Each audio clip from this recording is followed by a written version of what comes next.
আজকে আমার মার দুনিয়ার যত বস্তা ছিল বাসায় সব বস্তা আজকে নামাইছে। এই আমাদের ছোটবেলা থেকে শুরু করে যত কিছু আমাদের মানে ছোট হয়ে গেছে বা পুরানো হয়ে গেছে সব বস্তাবন্দি ছিল এতদিন। তো বাঙালি মম লাইক দ্যাট। বস্তা থেকে আজকে খুব দামি জিনিস উদ্ধার হয়েছে, সেটা হচ্ছে আমার চাইল্ডহুড খেলনা, মানে পুতুল। এই পুতুল খুব পাপা কি পরি পুতুল নয়, এই পুতুল বাঙালি পুতুল। বাঙালি পুতুল মিন্স হচ্ছে আমার বানানো পুতুল ছিল। আর এগুলো চেহারা দেখলে অবভিয়াসলি ভয় পাওয়ার মতো। দেখাইলে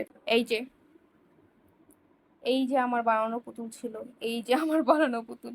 ঠিক আছে, এটা বউ ছিল না বর ছিল আমি জানি না, এক্সাক্ট মনে নাই আমার। কিন্তু এটারে তো বোঝাই যাইতেছে, মানে এটার উপরের আর জামা কাপড় নাই, ওর এতটুকু লুঙ্গি আছে। আচ্ছা, তো এইটা একদম মানে আমার ক্লাস 4-এ যেভাবে আমি বানাইছিলাম, যেভাবে আমি বিয়ে দিছিলাম, ঠিক আছে, দেখতে তো পুরাই মনে হচ্ছে যেন মানে ছেলে না মেয়ে বুঝতেছি না। বউ তো সাইজা বইসা রইছে। যাই হোক, সেম টু সেম আছে, এটা মানে অক্ষত আছে এটা। আচ্ছা, তো এটার উপরে আর্ট করতাম আমি। এই যে দাড়ি মুছলা বউ যে হয়, এটা আসলে আমার দ্বারাই সম্ভব।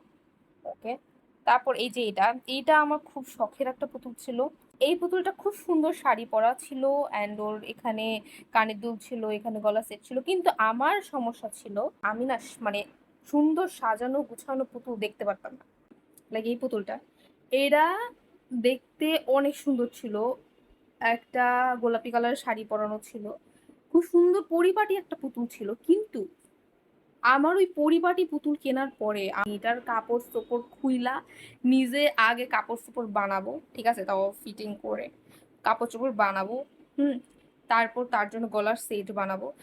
ফার্স্ট অফ অল তার চুলগুলো খুলবো, খুলে এগুলো আঁচড়াবো।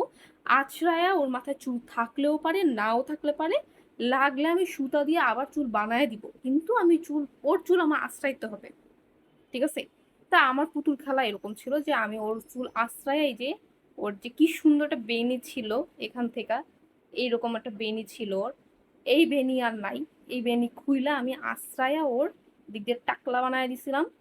আর ওরে এমনি রাখতাম। আর যে এই যে সিঁদুর, মা সিঁদুর করতো, ওরে সিঁদুর ফিঁদুর পরায় এই যে মুখটা লাল করে ফেলতাম। এই ছিল আমার পুতুল খেলা। মানে আমার কোনো কিছু পরিপাটি পছন্দ হইতো না, এর জন্য আমি নিজে পুতুল বানাইতাম।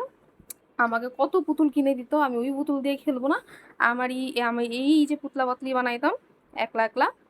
এই যে মার টুকরা কাপড় ছিল, মা যে সেলাই টেলাই করতে, এখান থেকে টুকরা কাপড় আমি বাঁচায়া ওদের জন্য শাড়ি টাড়ি বানাইতাম। এটাই আমার আনন্দ ছিল।